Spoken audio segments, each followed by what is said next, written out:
Joshua 10.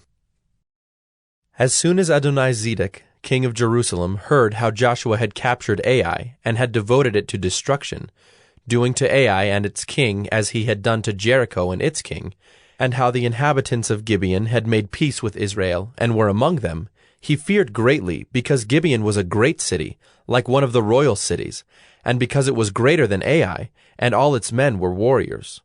So Adonizedek, king of Jerusalem, sent to Hohem, king of Hebron, to Piram, king of Jarmuth, to Japhiah, king of Lachish, and to Deber, king of Eglon, saying, Come up to me and help me, and let us strike Gibeon, for it has made peace with Joshua and with the people of Israel. Then the 5 kings of the Amorites, the king of Jerusalem, the king of Hebron, the king of Jarmuth, the king of Lachish, and the king of Eglon, gathered their forces and went up with all their armies and encamped against Gibeon and made war against it. And the men of Gibeon sent to Joshua at the camp in Gilgal, saying, Do not relax your hand from your servants. Come up to us quickly and save us and help us, for all the kings of the Amorites who dwell in the hill country are gathered against us. So Joshua went up from Gilgal, he and all the people of war with him, and all the mighty men of valor. And the Lord said to Joshua, Do not fear them, for I have given them into your hands. Not a man of them shall stand before you. So Joshua came upon them suddenly, having marched up all night from Gilgal. And the Lord threw them into a panic before Israel, who struck them with a great blow at Gibeon, and chased them by the way of the ascent of Beth-horon, and struck them as far as Azekah and Makkedah. And as they fled before Israel, while they were going down the ascent of Beth-horon, the Lord threw down large stones from heaven on them as far as Azekah, and they died. There were more who died because of the hailstones than the sons of Israel killed with the sword. At that time Joshua spoke to the Lord in the day when the Lord gave the Amorites over to the sons of Israel. And he said in the sight of Israel, Sun, stand still at Gibeon, and moon in the valley of Ajalon.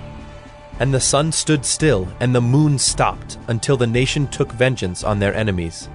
Is this not written in the book of Jasher?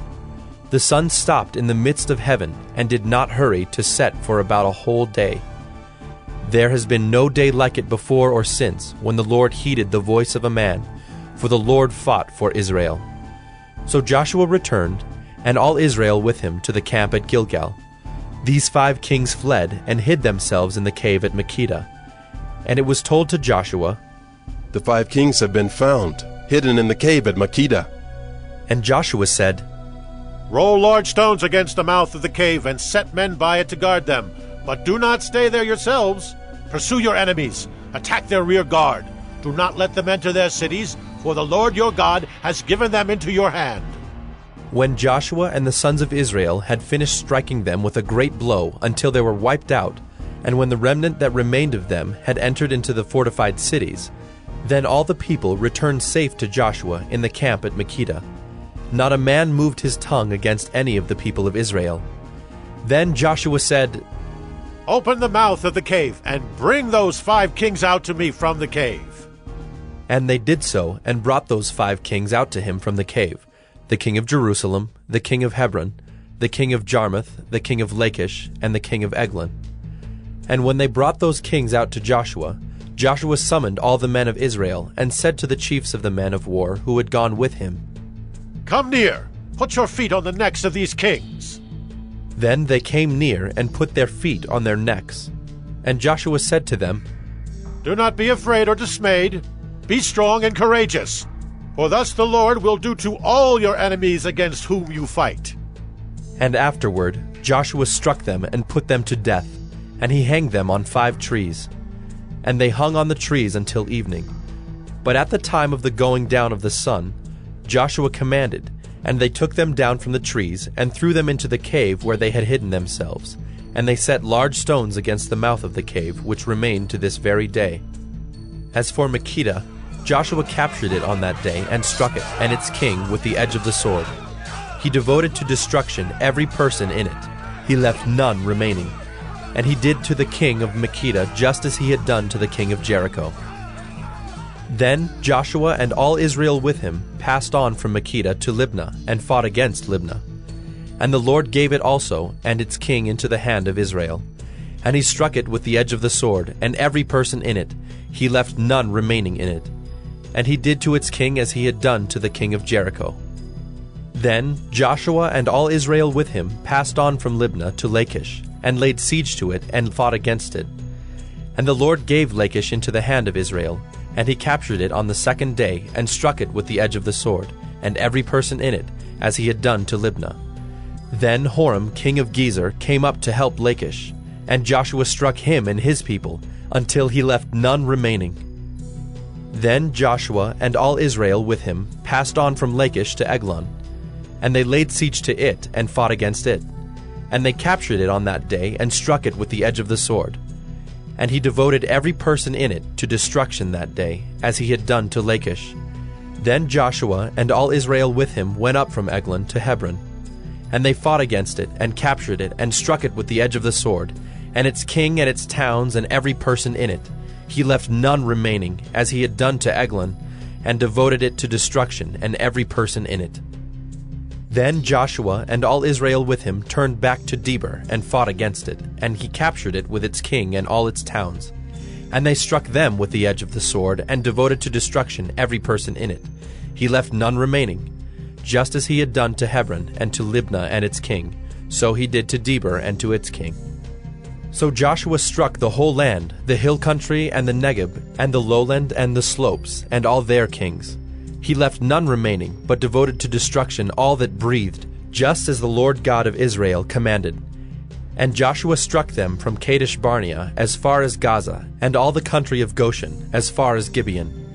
And Joshua captured all these kings and their land at one time, because the Lord God of Israel fought for Israel. Then Joshua returned, and all Israel with him, to the camp at Gilgal. Joshua 11. When Jabin king of Hazor heard of this, he sent to Jobab king of Madon, and to the king of Shimron, and to the king of Akshaph, and to the kings who were in the northern hill country, and in the Arabah south of Kinneroth, and in the lowland, and in Naphthdor on the west, to the Canaanites in the east and the west, the Amorites, the Hittites, the Perizzites, and the Jebusites in the hill country, and the Hivites under Hermon in the land of Mizpah. And they came out with all their troops, a great horde, in number like the sand that is on the seashore, with very many horses and chariots. And all these kings joined their forces, and came and encamped together at the waters of Merom to fight against Israel. And the Lord said to Joshua, Do not be afraid of them, for tomorrow at this time I will give over all of them slain to Israel. You shall hamstring their horses, and burn their chariots with fire. So Joshua and all his warriors came suddenly against them by the waters of Merom, and fell upon them. And the Lord gave them into the hand of Israel, who struck them and chased them as far as Great Sidon and Misrephoth-Maim, and eastward as far as the valley of Mizpeh. And they struck them until he left none remaining. And Joshua did to them just as the Lord said to him. He hamstrung their horses and burned their chariots with fire. And Joshua turned back at that time, and captured Hazor, and struck its king with the sword. For Hazor formerly was the head of all those kingdoms. And they struck with the sword all who were in it, devoting them to destruction. There was none left that breathed. And he burned Hazor with fire. And all the cities of those kings, and all their kings, Joshua captured, and struck them with the edge of the sword, devoting them to destruction, just as Moses the servant of the Lord had commanded. But none of the cities that stood on mounds did Israel burn, except Hazor alone.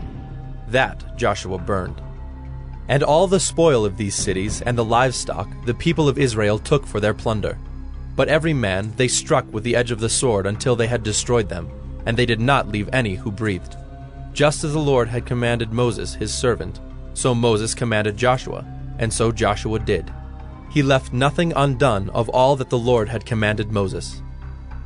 So Joshua took all that land, the hill country and all the Negeb, and all the land of Goshen, and the lowland, and the Arabah, and the hill country of Israel, and its lowland from Mount Halak, which rises toward Seir, as far as Baal-gad in the valley of Lebanon, below Mount Hermon. And he captured all their kings, and struck them, and put them to death. Joshua made war a long time with all those kings. There was not a city that made peace with the people of Israel except the Hivites, the inhabitants of Gibeon. They took them all in battle. For it was the Lord's doing to harden their hearts that they should come against Israel in battle, in order that they should be devoted to destruction and should receive no mercy, but be destroyed, just as the Lord commanded Moses. And Joshua came at that time and cut off the Anakim from the hill country, from Hebron, from Debir, from Anab, and from all the hill country of Judah, and from all the hill country of Israel. Joshua devoted them to destruction with their cities. There was none of the Anakim left in the land of the people of Israel. Only in Gaza, in Gath, and in Ashdod did some remain. So Joshua took the whole land according to all that the Lord had spoken to Moses.